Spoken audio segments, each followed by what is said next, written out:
अस्सलामु अलैकुम वरहमतुल्लाहि वबरकातुहू। डियर स्टूडेंट्स, आज हम पढ़ेंगे 9th क्लास की एजुकेशन। इसके लॉन्ग क्वेश्चन को पढ़ेंगे जो हमारा लॉन्ग क्वेश्चन रह गया हुआ था।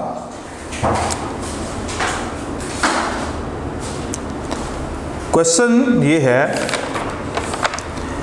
तालीम सकाफ़त की तश्कील नौ करती है, इसकी वजाहत करें। ये लॉन्ग है, ये 1 2 3 4 5 और 6, ये 6 क्वेश्चन जो है वो लॉन्ग क्वेश्चन है। बाकी हमने कर लिए थे। आज हम इस क्वेश्चन को यानी कि क्वेश्चन नंबर 4 को पढ़ेंगे। टेक्स्ट बुक है और चैप्टर नंबर है 2। चैप्टर नंबर 2 है मुबादियत तालीम। इसका हम चैप्टर नंबर 2 का लॉन्ग क्वेश्चन नंबर 4 पढ़ेंगे। यहाँ पे आपको नज़र आ रहा है सकाफ़त की तश्कील नौ, यानी जो सकाफ़त है, जो कल्चर है, वो दोबारा किस तरह परवान चढ़ सकती है और उसकी तश्कील नौ किस तरह हो सकती है। ठीक है, तो उसके हवाले से ये सारी बातें यहाँ पर बयान होंगी। शुरू करते हैं। तालीम का सिर्फ ये काम नहीं कि वो तहजीबी विरसा का तहफ़्फ़ुज़ करे, यानी कि तालीम फ़कत जो हमारी तहजीब होती है उसकी हिफाजत नहीं करती है और उसे आइंदा नस्लों की तरफ मुंतकिल कर दे और उसकी जो आने वाली जो नस्लें होती हैं उस तक जो है वो कन्वे कर दे,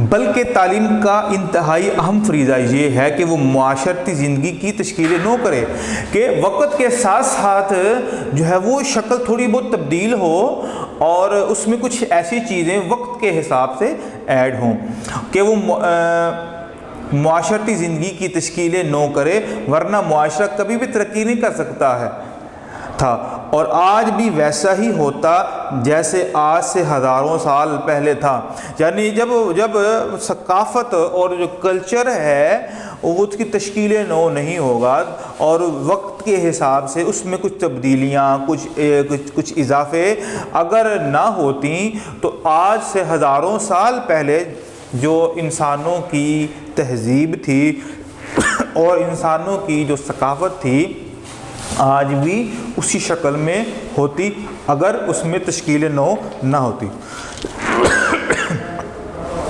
यानी इंसान जंगलों और पहाड़ों की गारों में ज़िंदगी बसर कर रहा होता और आज की पुरआसाइश ज़िंदगी का तसव्वुर भी ना कर सकता।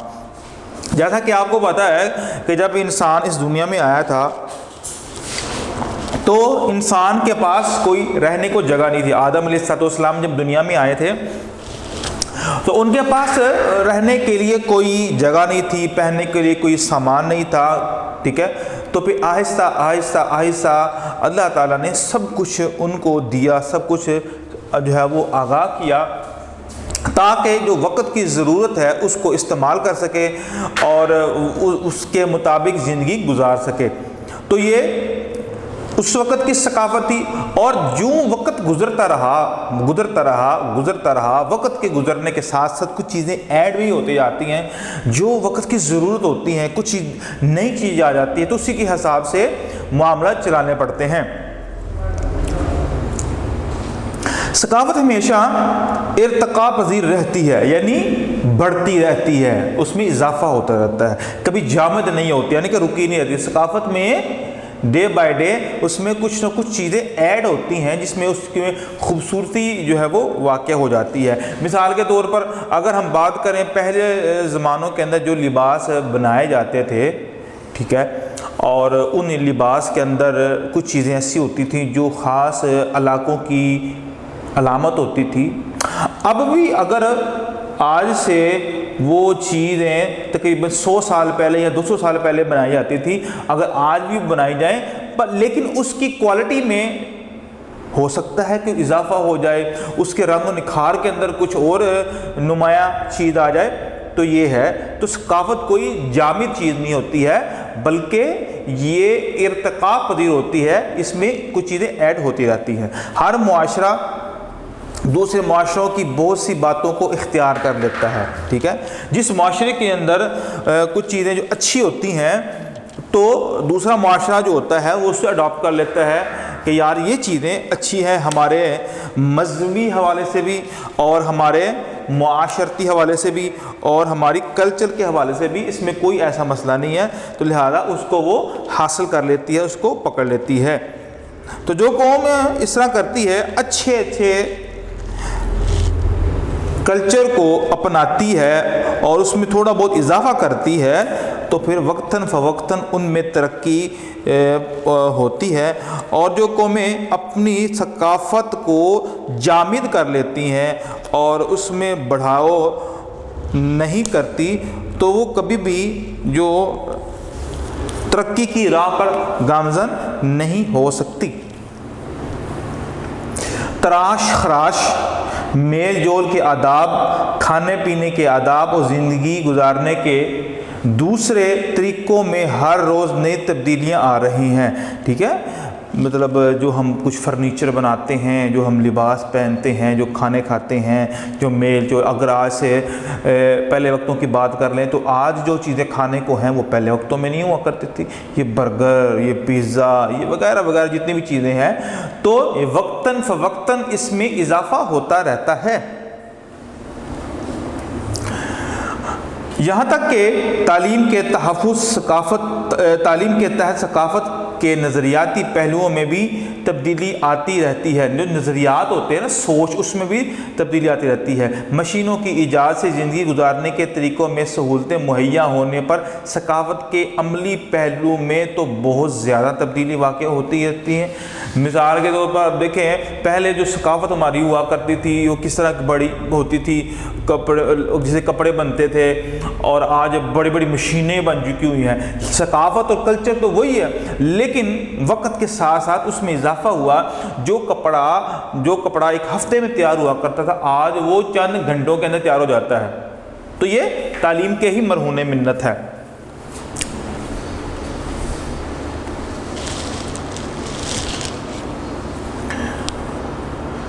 मशीनों की ईजाद से ज़िंदगी गुजारने के तरीक़ों में सहूलतें मुहैया होने पर सकाफ़त के अमली पहलुओं में तो बहुत ज़्यादा तब्दीलियाँ वाक़ होती रहती हैं।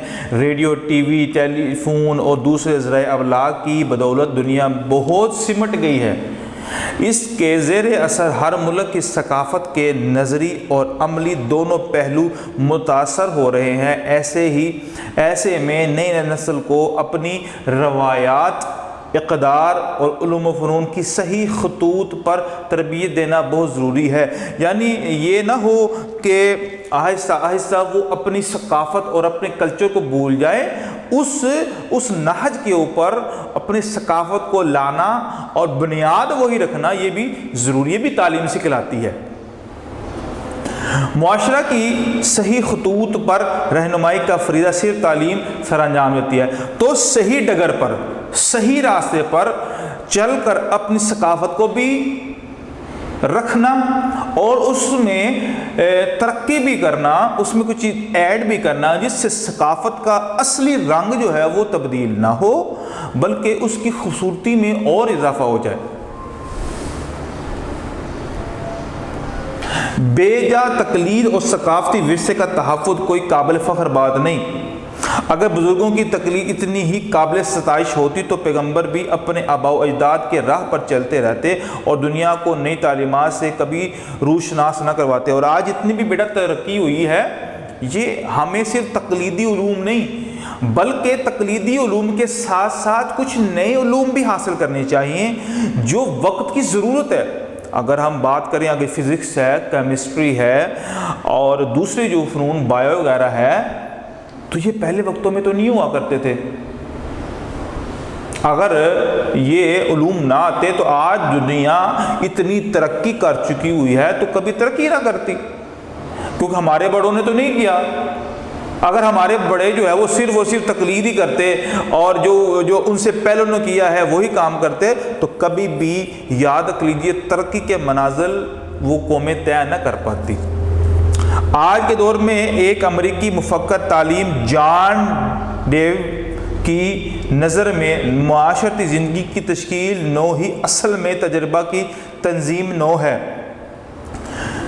इसका मतलब यह है कि तालीम अगर सकाफती विरसे की तश्कील नो ना करे, यानी कि जो तालीम हम हासिल करते हैं अपने सकाफत और अपने कल्चर की तश्कील नो, ये तालीम अगर ना करे तो माशरा जामिद होकर रह जाता है, यानी कि उसमें कोई तरक्की, कोई इनकलाबात, कोई जो है वो इजादात नहीं होती हैं। रसूल पाक सल्लल्लाहु अलैहि वसल्लम ने तहज़ीब व सकाफ़त की तश्कील नौ के ज़रिए अरबों की ज़िंदगी में ऐसा तालीमी इनकलाब बर्पा कर दिया कि वो कौम जो उस वक़्त किसी शुमार में न थी ऐसे उभरी कि वो तालीम, सनअत, हरफत, साइंस और माशियात में दुनिया की इमाम बन गई। यानी जब रसूलुल्लाह सल्लल्लाहु अलैहि वसल्लम ने अपनी सकाफत के कल्चर के साथ साथ तालीम पर भी ज़ोर दिया और साथ साथ ये भी उनको बावर करवाया कि सकाफत के अंदर तश्कील नौ भी ज़रूरी है, वक्त की ज़रूरियात के मुताबिक उसमें इजाफ़ा भी ज़रूरी है ताकि आने वाले वक्तों के अंदर कुछ नया हासिल किया जा सके। मिसाल के तौर पर अगर किसी चीज़ को कोई काम करने के लिए अगर आपको 2 दिन या 3 या पहले वक्तों में सफ़र हुआ करते थे तो सफ़र महीनों का सफ़र हुआ करता था, आज वही सफ़र चंद घंटों के अंदर हो जाता है। मक्का से मदीने का सफ़र लोग क्या करते थे, कितने कितने हफ्ते लगा दिया करते थे और आज चंद घंटों के अंदर मक्का से मदीना पहुंच जाते हैं। तो सकाफत बरकरार है, उसमें थोड़ी सी तेज़ी आ गई है, जो फासले थे वो सिमट कर रह गए हैं। अब नबी सल्लल्लाहु अलैहि वसल्लम जब तश्कील नौ की तहज़ीब की अरब के माशरे की, तो उसमें फिर क्या क्या हुआ, तालीम, सनत, हरफत, साइंस, मुआशियात में दुनिया की इमाम बन गई।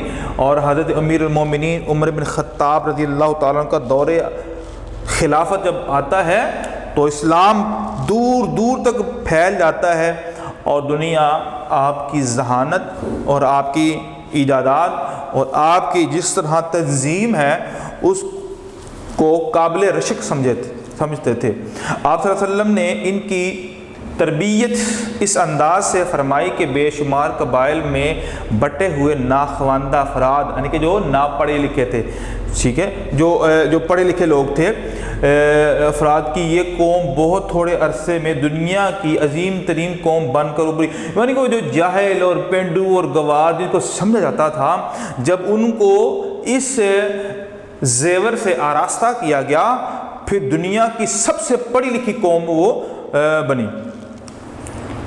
तो नाखवानदा होता है अनपढ़ जो लोग होते हैं, थोड़े अरसे में दुनिया की अजीम तरीन कौम बनकर उभरी जो एक तरफ हुस्न मुआशरत में अपना सानी नहीं रखती थी, यानी मुआशरत के हवाले से भी बड़ी ज़बरदस्त थी, और दूसरी तरफ साइंस, सनअत और हरफत, मुआशरत और मईशत में दुनिया की क़ियादत कर रही थी।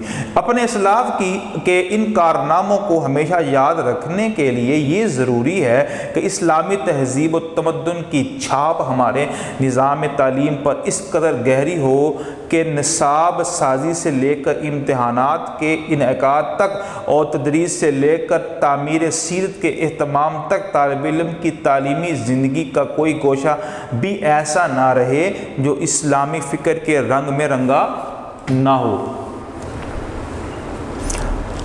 यानी जब निसाब के साथ साथ अपने सकाफती विरसे के तहफ़्फ़ुज़ के साथ साथ उसमें तश्कील नौ और उसमें कुछ इजाफ़ा और उसमें कोई इर्तकाई उसके मराहिल जब तक ना होंगे तब तक वो तरक्की नहीं कर पाएगी, और उसमें साथ इस्लामी फ़िक्र का भी तड़का लगा हो तो फिर उसकी क्या ही बात है। अल्लाह की रिज़ा और आखिरत में कामयाबी हासिल करने का ये बेहतरीन रास्ता है। इस रास्ते पर चलकर हम साइंसी, फ़नी, मुआशरती और मुआशी उलूम के हर शोबा में अक़वाम आलम यानी दुनिया की जो कौमें हैं की अमामत के मनसब फ़ाइल हो सकते हैं। एक वक्त था जब मुसलमानों के पास इतनी तालीम थी हर हवाले से, साइंस के शोबे के अंदर, मुआशरत और मईशत के शोबे में, दुनियावी और दीनी उलूम, ये सारे के सारे ये मुसलमानों के पास हुआ करते थे, और बगदाद के अंदर दूर दूर से लोग आते पढ़ने के लिए, इन उलूम को सीखने के लिए, क्योंकि मरकज़ था बगदाद इन उलूम का। और फिर मुसलमानों की हट दर्मी और इनकी बेराह रवी और इनकी हट दर्मियों की वजह से वो तमाम के तमाम इन उलूम इनसे छीन लिए गए, और फिर वो पस्ती से पस्ती दर पस्ती का शिकार होती रही, उन्होंने इसके अंदर इजाफा ना कर पाया। तो तालीम हमें ये सिखाती है सकाफ़त की तश्कील नो।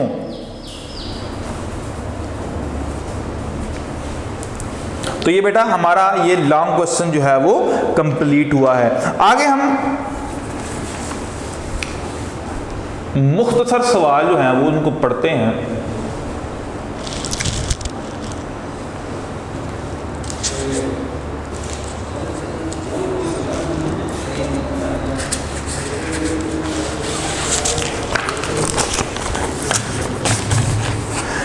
पहला सवाल है, इल्म तालीम की अहमियत के पाँच वजूहात लिखें। इल्म तालीम की अहमियत यानी कि इसकी कितनी अहमियत है, इसके हवाले से आपने 5 नकात लिखने हैं, 5 वजूहात लिखनी है इसकी। तो मैं आपके सामने ये लिखता हूँ।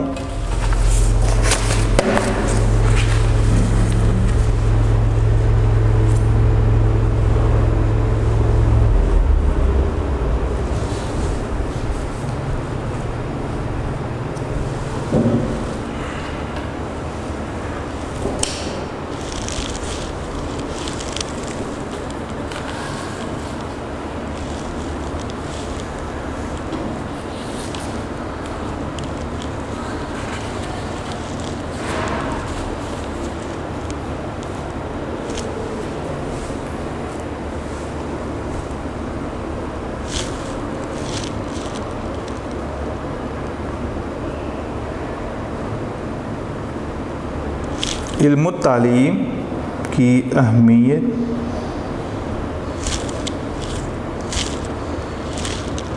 की 5 वजूहात। नंबर 1, इससे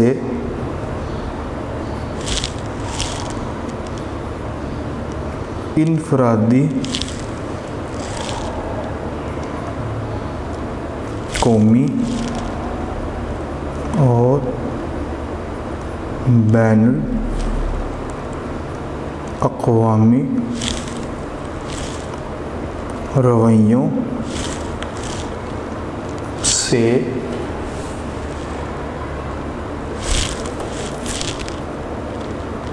मुतअल्लिक़ा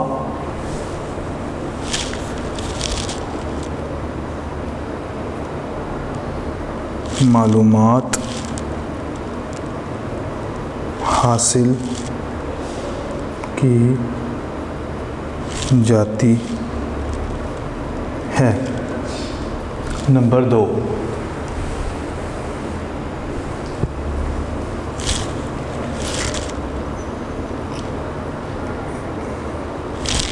इस मज़मून से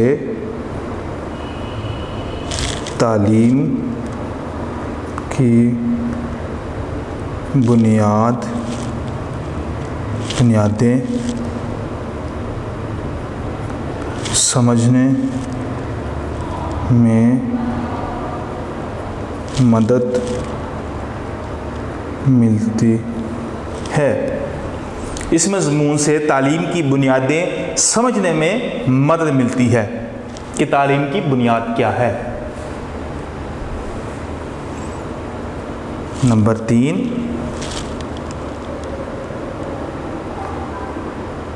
तालीमी पॉलिसी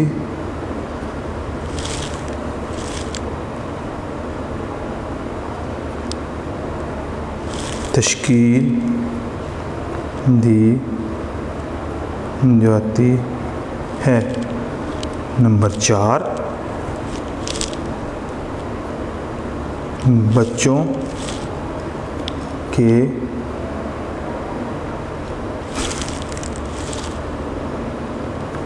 तालीमी मसाइल से आगाही होती है, लेकिन बच्चों के जो तालीमी मसाइल हैं उनके बारे में पता चलता है। और आखिरी है निगरानी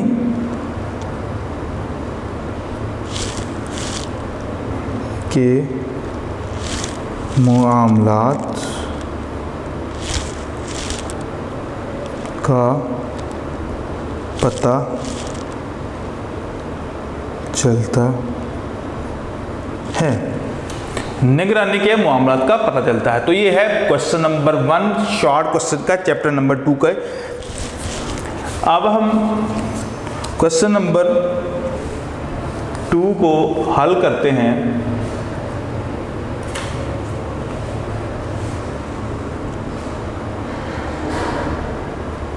सवाल नंबर 2 है, किसी कौम के सकाफती विरसा से क्या मुराद है? किसी कौम के सकाफती विरसा से क्या मुराद है? तो हम फ़कत ये पहले लिखेंगे यहाँ पर सकाफती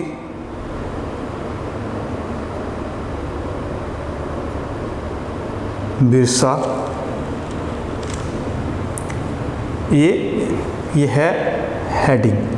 जब भी बेटा आप किसी क्वेश्चन का आंसर दें तो उस क्वेश्चन के अंदर जो ख़ास वर्ड होता है, जिसके बारे में बयान हो रहा होता है, जिसके बारे में सवाल होता है, उसको पॉइंट आउट करके ऊपर लिख के नीचे अंडरलाइन करके फिर उसकी आप वजाहत करें। तो आप सवाल लिखने के बाद जब ये लिखना है, जब आपने जवाब लिखना है, ये जवाब के अंदर आपने कॉपी करना है।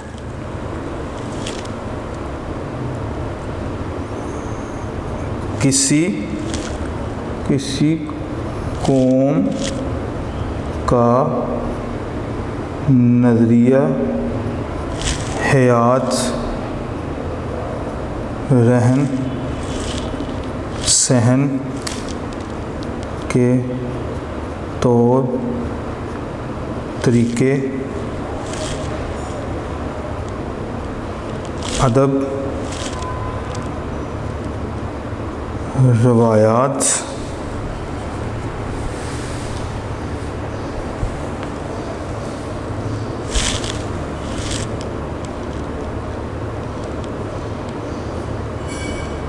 फन तामीर,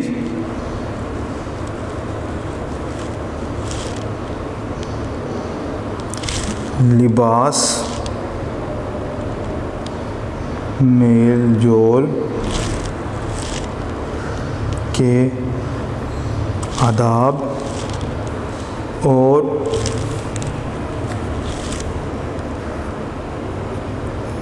तरीके सब सकाफती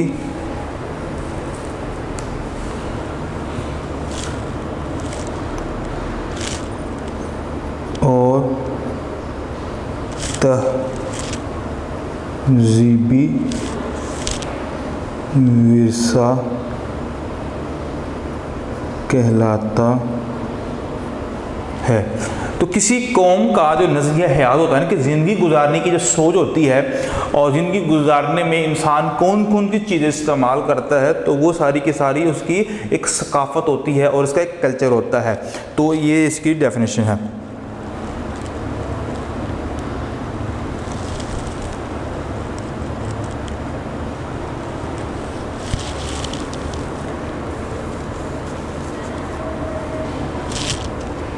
तो ये इसका आंसर है। आगे है नंबर 3, तालीम का मुल्क की तहजीब और सकाफत से क्या ताल्लुक़ है?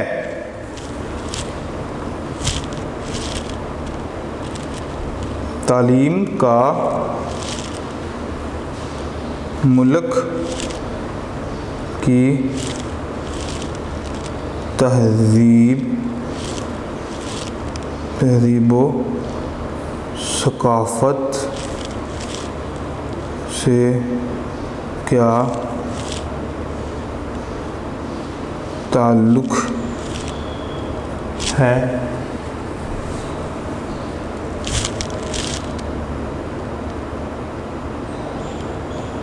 बयान कीजिए।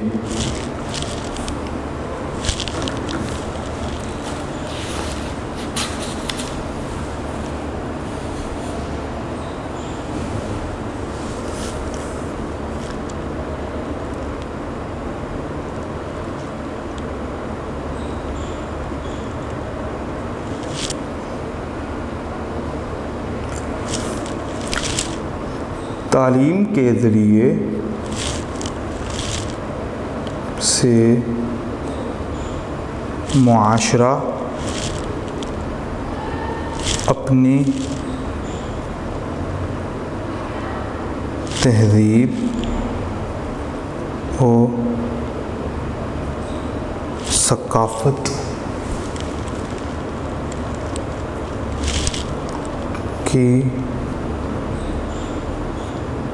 हिफाजत करने साथ साथ उससे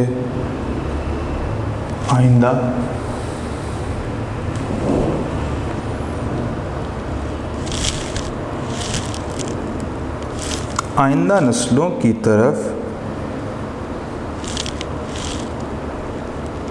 मुंतकिल भी करता है। तालीम ने तहज़ीब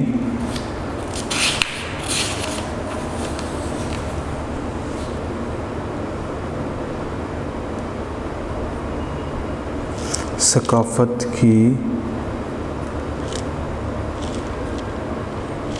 तामीर और नशो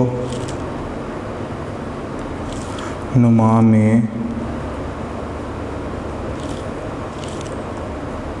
भरपूर किरदार अदा किया है।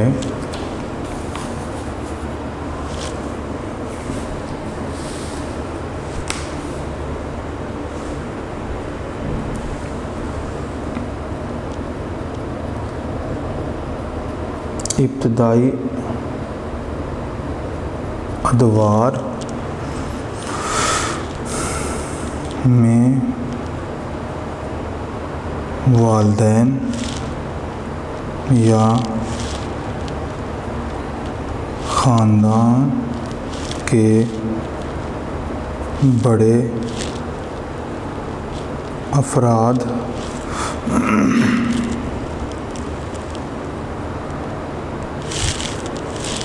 बच्चों को इल्म फ़न सिखाते थे। इसके बाद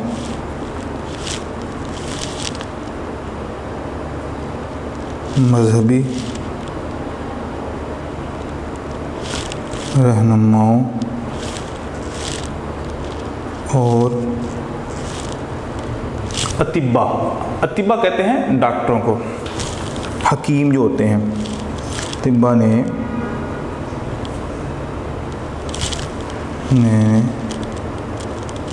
नस्ल और नस्ली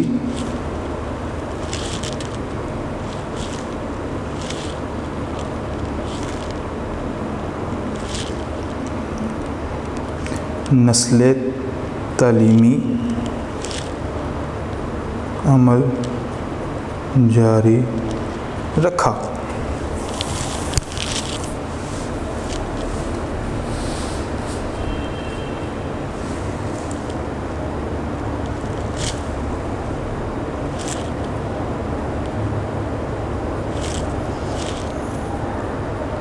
आज के दौर में ये जिम्मेदारी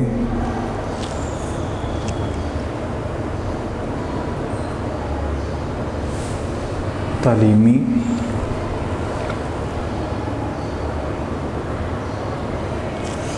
इदारों ने ले ली है। तो ये है बेटा इसका आंसर कि तालीम के ज़रिए से मुआशरा अपनी तहज़ीब व सकाफ़त की हिफाजत करने के साथ साथ उसे आइंदा नस्लों की तरफ मुंतकिल भी करता है। तालीम ने तहज़ीब व सकाफ़त की तामीर और नशोनुमा में भरपूर किरदार अदा किया है। इब्तदाई अदवार में वालिदैन या ख़ानदान के बड़े अफराद बच्चों को इल्म व फ़न सिखाते थे। इसके बाद वो मजहबी रहनुमाओं और अतिबा ने नस्ल तालीमी अमल जारी रखा। आज के दौर में ये ज़िम्मेदारी तालीमी इदारों ने ली है। तो ये बेटा क्वेश्चन नंबर 3 का आंसर है।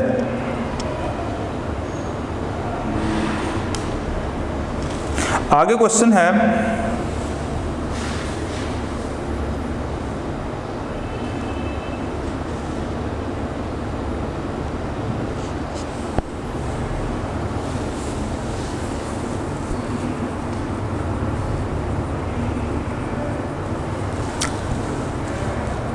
तहज़ीब व सकाफ़त की तश्कील नौ की ज़रूरत क्यों पेश आती है?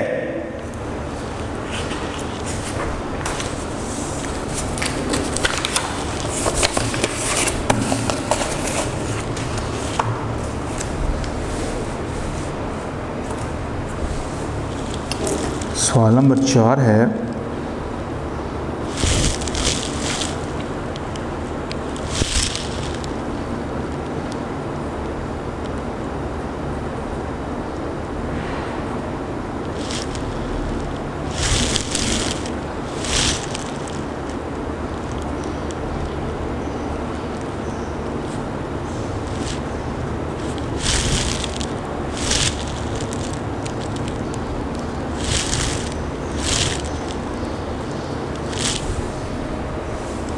क्यों आती है?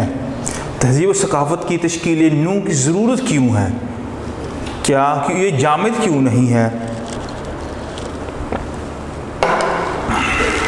तो इसके कुछ हम नकात इसको लिखेंगे, बेटा आप भी गौर करें।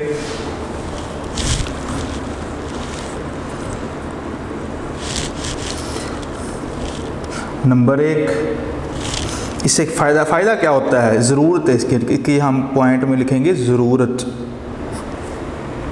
नंबर 1, मुआशरा तरक्की करता है। नंबर 2,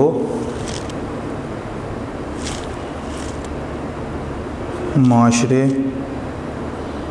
में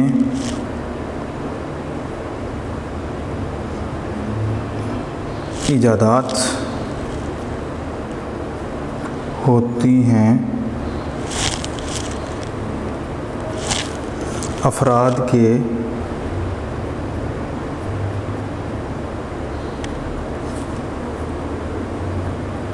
रहन सहन, खाने पीने, ज़िंदगी गुजारने के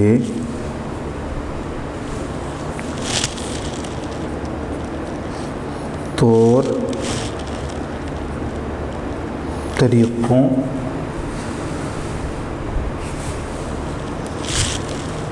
ज़िंदगी गुजारने के तौर तरीक़ों में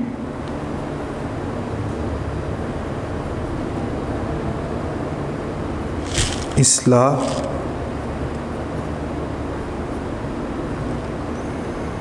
और तब्दीली होती है। नंबर 4, बहुत से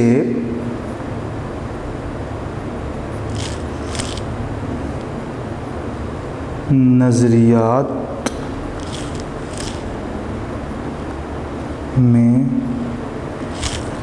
तब्दीली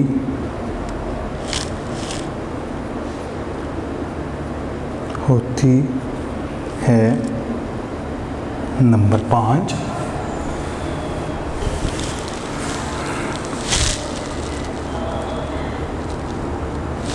अफराद को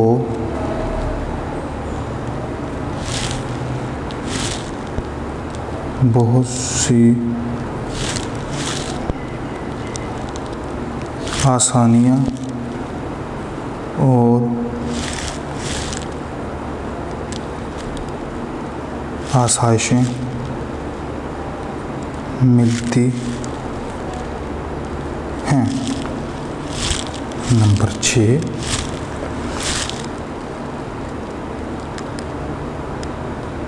ज़राए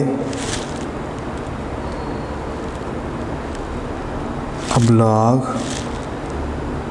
और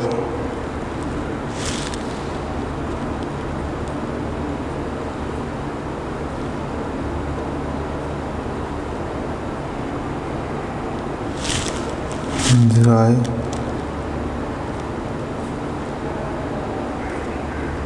आमदोरफ्त में वुसअत पैदा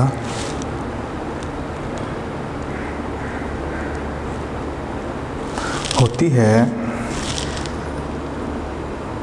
नंबर 7,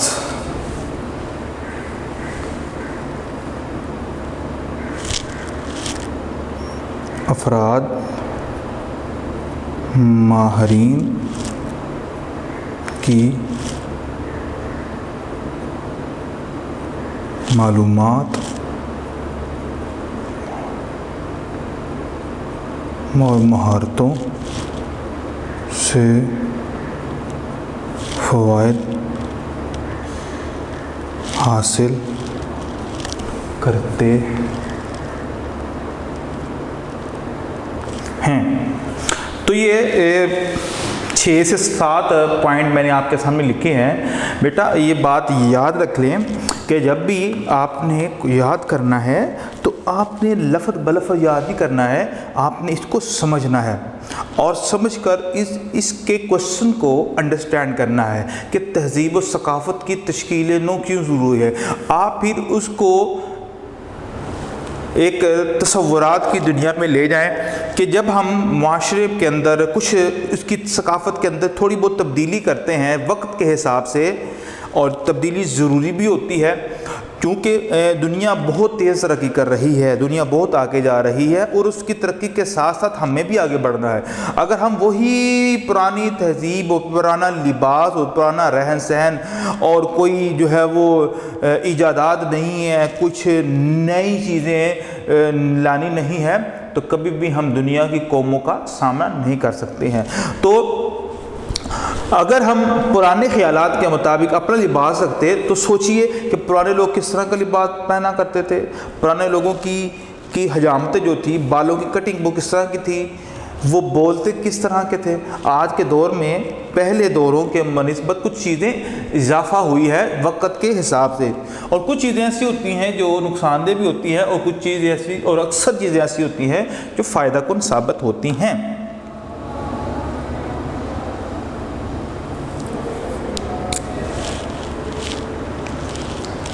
आगे क्वेश्चन है, क्वेश्चन नंबर 5 है,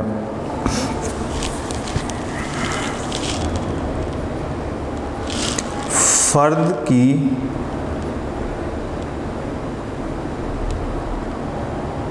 पांच ज़रूरियात के नाम लिखें। यानी एक जो फ़र्द होता है, एक जो इंसान होता है अकेला, उसको क्या ज़रूरी होता है, उसके लिए कौन सी चीज़ें जो है वो लाजमी होती हैं। नंबर 1,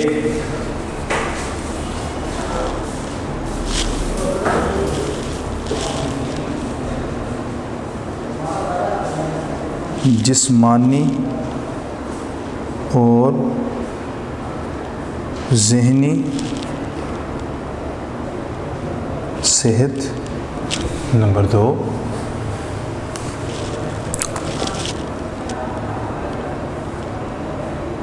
खेल कूद और दीगर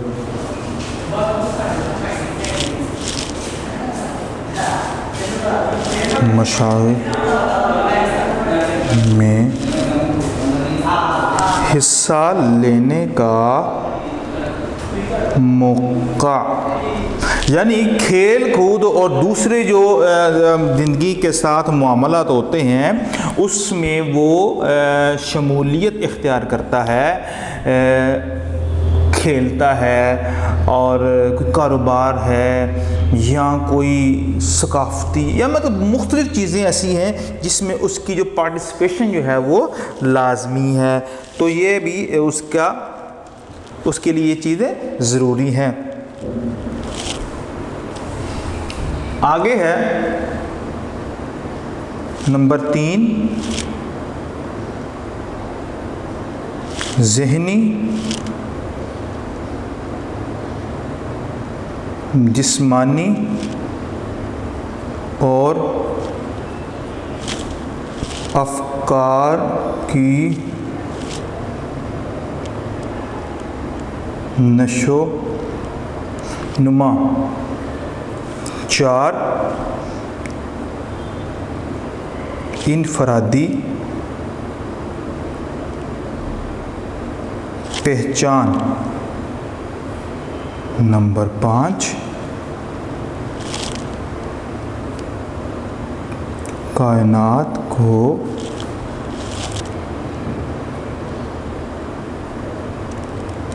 समझना। और नंबर 6, एक मैं एक्स्ट्रा लिख देता हूँ ताकि आपको याद करने में आसानी हो, तजस्सुस की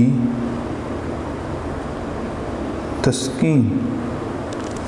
तो ये 5 पॉइंट हैं कि फ़र्द की 5 ज़रूरियात, यानी कि जो चीज़ें उसके लिए ज़रूरी हैं वो कौन कौन सी हैं। एक है जिस्मानी और ज़हनी सेहत है, एक है खेल कूद और दीगर मशागिल में हिस्सा लेने का मौका है, ज़हनी जिस्मानी और अफ़कार की नशोनुमा है, यानी कि उसकी जो ज़हनी सलाहियत है उसको बुरकार लाया जाए, जिस्मानी ताकत है और सोच है, अफ़कार फ़िक्र की जमा है, सोच की नशोनुमा है। तो ज़हनी सलाहियत भी बढ़नी चाहिए, जिस्मानी ताकत या जिस्मानी जो सलाहियत है वो भी बढ़नी चाहिए और सोच की और जो थिंकिंग पावर होती है उसकी भी नशोनुमा होनी चाहिए। आगे है इनफरादी पहचान, यानी कि इंडिविजुअली तौर पर आगे कायनात को समझना, यानी कि जो जितने भी कायनात का जो सिस्टम चल रहा है इसको समझना है। और आगे है तजस्सुस की तस्कीन। तो ये 6 पॉइंट मैंने आपके सामने लिखे हैं। ये क्वेश्चन नंबर 5 के एजुकेशन की जो बुक है उसका हम पढ़ रहे हैं।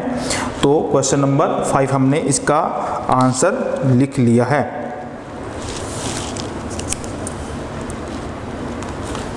आगे हम क्वेश्चन पढ़ेंगे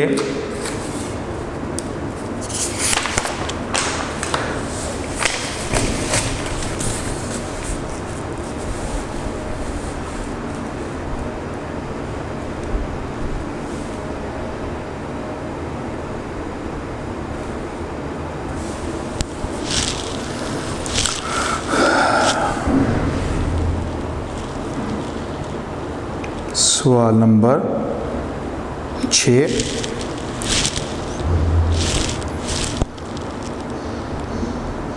इंसानी ज़िंदगी के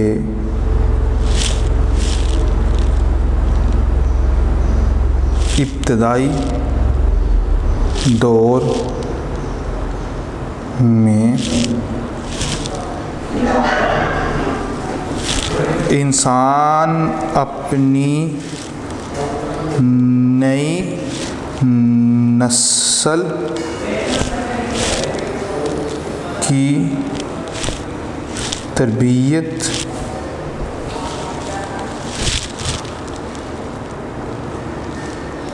कैसे कर सकता है। यानी इंसान ये तरबियत किस तरह कर सकता है इस नए दौर और इंसान ज़िंदगी के इब्तदाई दौर में इंसान अपनी नई नस्ल की तरबियत कैसे करता है। इसका जो इब्तदाई दौर होता है तो उसमें किस तरह उसकी जो है वो तरबियत कर सकता है अपनी नई नस्ल की।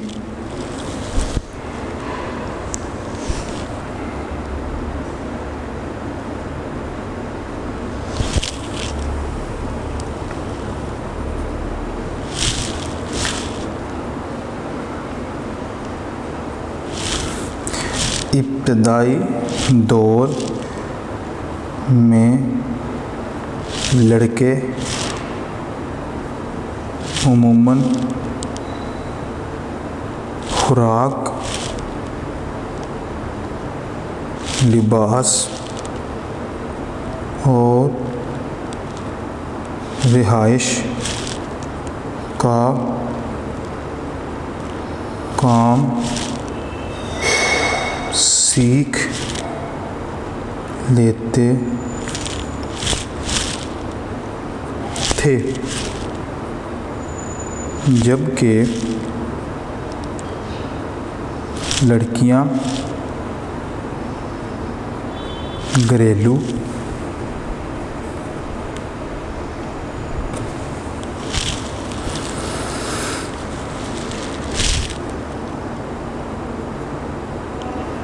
घरेलू मालूमात को जान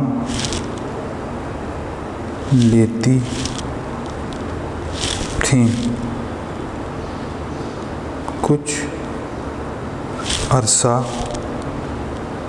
बाद ये काम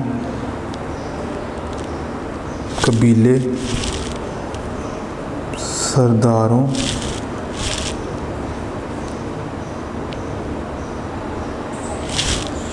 और रहनुमाओं ने अपने ज़िम्मे ले लिया।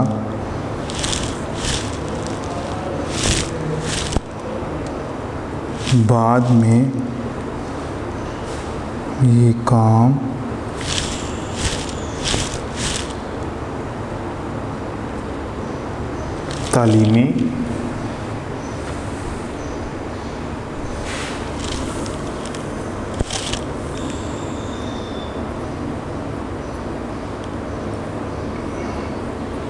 तालीमी इदारों और गैर रस्मी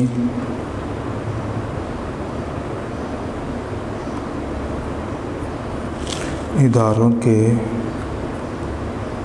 ज़िम्मे दे दिया।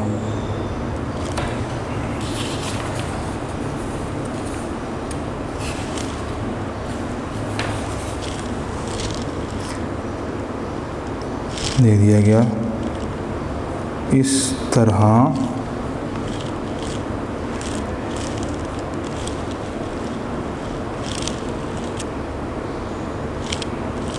विरसा का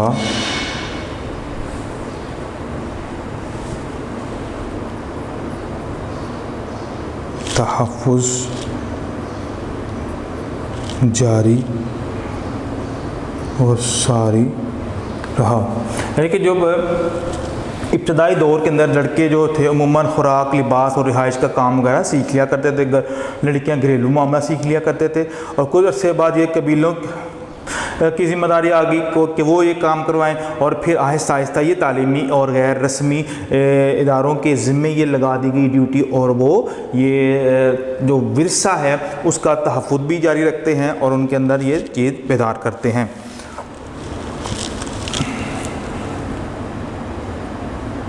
आखिरी क्वेश्चन है,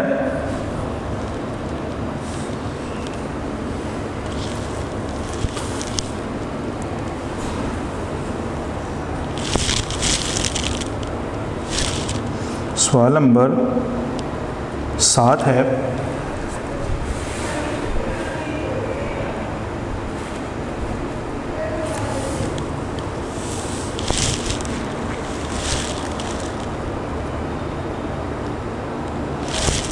तालीम अगर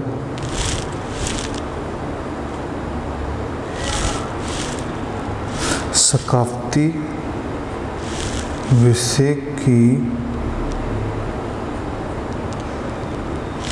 तश्कील ना करे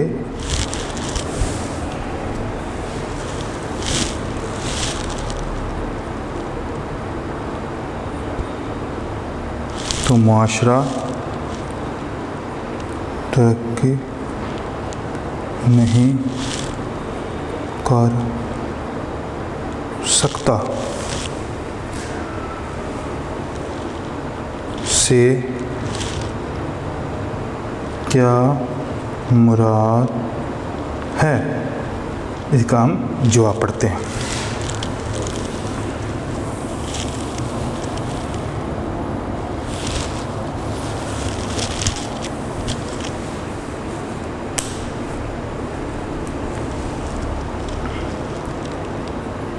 अगर मुआशरा के सकाफ़ती और तहज़ीबी विरसा की इस्लाह, तब्दीली, इजाफ़ा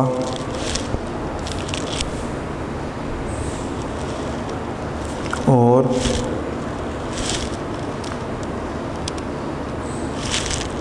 तश्कील नौ ना हो तो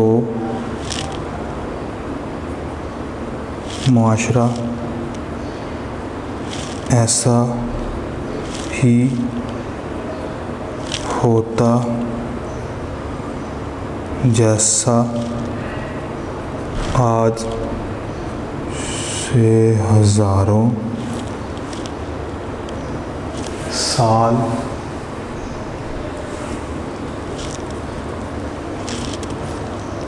साल पहले का था।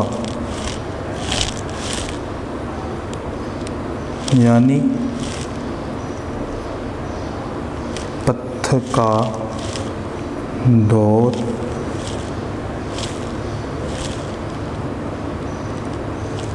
इंसान आज भी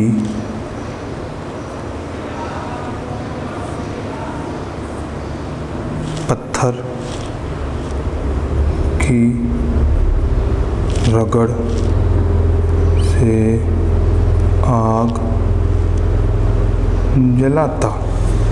यानी अगर तहज़ीबी विरसा और सकाफ़त में डे बाय डे उसकी तश्कील नौ न होती तो ये होता कि आज से हज़ारों साल पहले जो कि आग गिराने का जो तरीक़ाकार हुआ करता था कि पत्थर को पत्थर से मारते फिर चिंगारी पैदा हुआ करती थी, फिर आग जलाया क्या करते थे, आज भी वही सिलसिला जारी व सारी रहता।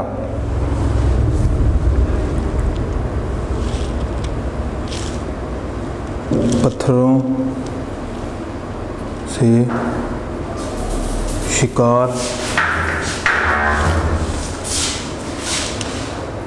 करके खुराक खाता वगैरह।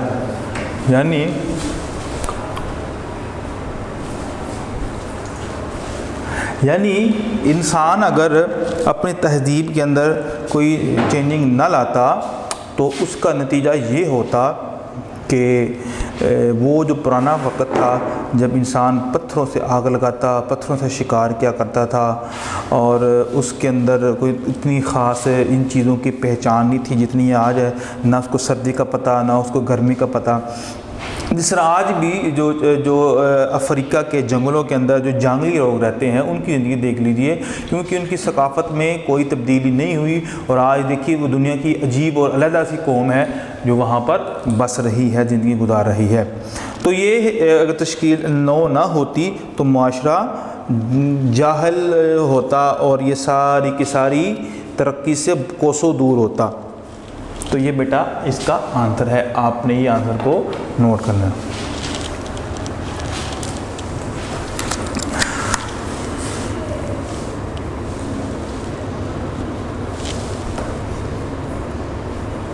आगे हम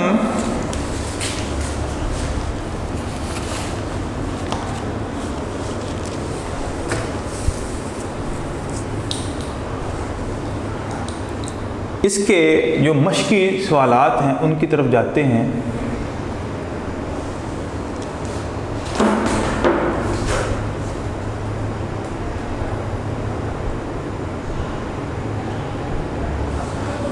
दरअसल बयानात में सही होने की सूरत में साद के गिर्द और गलत होने की सूरत में गैन के गिर्द दायरा लगाएं।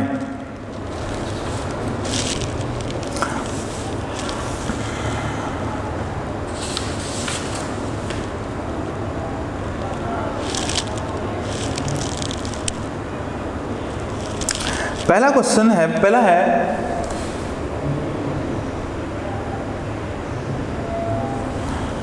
पाकिस्तान एक नज़रियाती मुल्क है जो इस्लाम के नाम पर हासिल किया गया। इसका आंसर है ये सही है, यानी कि ये हम जिसको ट्रू फॉल कहते हैं ये वो है। इल्म तालीम का मज़मून मैट्रिक से PhD तक मुतारफ़ हो चुका है, ये भी सही है। साइंस और फ़न एक ही चीज़ के दो नाम हैं। साइंस और फ़न ये दोनों अलग अलग हैं, तो लिहाजा इसका आंसर ये गैन है, ये गलत है, ये सही नहीं है। आगे है तहज़ीबी विरसे की मुंतकिली सिर्फ तालीमी इदारों की ज़िम्मेदारी नहीं है, ये भी सही है। सकाफ़ती विरसे का तहफ़्फ़ुज़ रस्मी तालीम के बगैर मुमकिन है, ये गलत है। बच्चे की अव्वलीन असाज़ा उसके वालिदैन होते हैं, ये बिल्कुल ठीक है आंसर इसका। सकाफ़त के अमली पहलू में बहुत ज़्यादा तब्दीलियाँ वाक़े हो रही हैं, यानी कि जो इसके अमली पहलू हैं उनमें जो कौन कौन सी तब्दीली वाक़ई हो रही हैं कि नहीं हो रही हैं, तो इसका आंसर ये है कि हो रही हैं। अमली पहलू में सकाफ़त के जो अमली प्रैक्टिकली जो कल्चर है उसमें भी तब्दीली वाक़ई हो रही हैं। सकाफ़त हमेशा तग़य्युर पदीर रहती है, कभी जामद नहीं होती है, तो ये भी ठीक है। रसूल अकरम सल्लल्लाहु अलैहि वसल्लम बच्चों के खेलों में दिलचस्पी लेते थे, ये भी ठीक है बिल्कुल। मुताल्लिम की ज़रूरियात की फ़राहमी की ज़िम्मेदारी मुआशरा पर आयद होती है, बिल्कुल ये भी ठीक आंसर। तो ये इसमें से सिर्फ़ और सिर्फ दो हैं जो गलत हैं, बाकी सारे के सारे इनका आंसर ठीक है।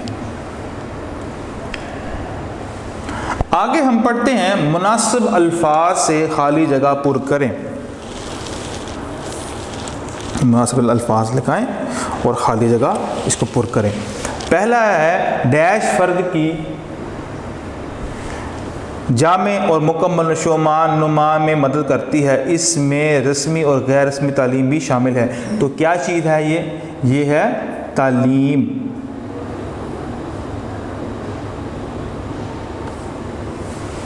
आगे है तालीमी इदारों की निगरानी करने वाले इल्म तालीम के मुताले के बगैर तालीमी उमूर को नहीं समझ सकते। तो यहाँ पर कौन सा लफ्ज़ आएगा? तालीमी। यहाँ पर मैं साइड पर लिख देता हूँ, तालीमी। आगे मक़ासद तालीम, जो तालीम का जो मकसद होता है, पॉलिसी, तरबियत, असातिज़ा, तदवीन निसाब, तलबा और असातिज़ा के मामलात ऐसे मौज़ूआत हैं जिनका ताल्लुक़ बराह रास्त किसके साथ है? ये टॉपिक होता है कि मज़मून होता है। तो ये है मज़मून। आगे है इल्म तालीम के दो रुख हैं, ये साइंस भी है और ये आर्ट भी है। ये क्या है? आर्ट भी है।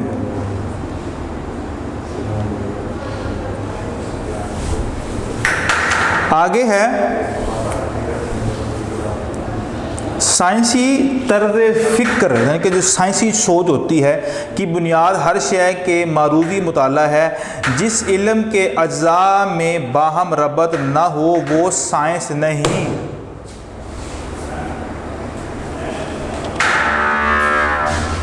तो ये बेटा ये 5 फिल इन द ब्लैंक थे, वो मैंने आपके सामने इसको आपको बता दिया है। यहाँ पर आर्ट है, ये साइंस, ठीक है, इसको आप नोट कर लें। आगे हम देखेंगे कि दर्ज झैल में से हर सवाल के 4 जवाब दिए गए हैं, सही जवाब के गिर्द दायरा लगाइए। तालीम का सबसे अहम फरीज़ा क्या है? तालीम हासिल करने से क्या होता है? माशरती ज़िंदगी की तश्कील नौ, ये इसका आंसर है, ये दाल।